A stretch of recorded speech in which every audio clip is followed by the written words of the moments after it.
Breast cancer screening কি?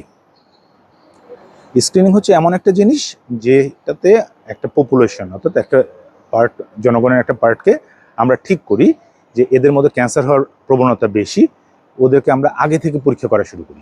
Cancer হওয়ার আগেই, হয়তো তো ক্যান্সারই নাই, কিন্তু আমরা তার পরীক্ষা নিরীক্ষা শুরু করে দিলাম। যেমন কোলন ক্যান্সার নাই তার, কিন্তু তাও আমরা কোলোনোস্কোপি করছি।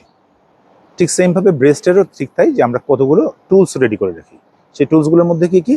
একটা হচ্ছে সেলফ ব্রেস্ট এক্সামিনেশন, তার মানে যে মহিলা বা যে পার্সন, সে পার্সন নিজেই নিজের ব্রেস্ট এক্সামিনেশন করবে প্রতি মাসে একবার করে, এবং আয়নার সামনে দাঁড়াবে, এবং আয়নার সামনে দাঁড়িয়ে পুরো ব্রেস্টটা সে দেখবে কোনো চাকা আছে কিনা, হাত দিয়ে ফিল করবে কোনো ছোট চাকা সে ফিল করতে পারে কিনা, এবং 4টা ভাগে ভাগ করি আমরা, উপর নিচ ডান বাম করে পুরো জিনিসটাকে সে চাপ দিয়ে দেখে শিওর হবে যে তার মধ্যে কোনো ফোলা বা চাকা বা গুটি বুঝতে পারছে কিনা। যদি বুঝতে পারে তখন সে স্থানীয় ডক্টরের কাছে যাবে।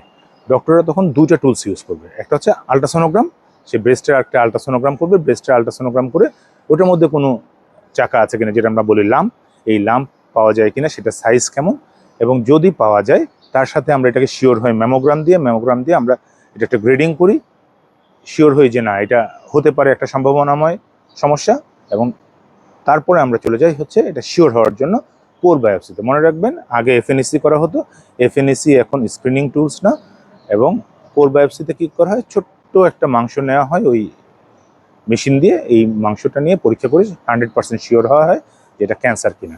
ক্যান্সার হলে খুব আর্লি অবস্থায় এটা ডিটেকশন হয়ে গেল।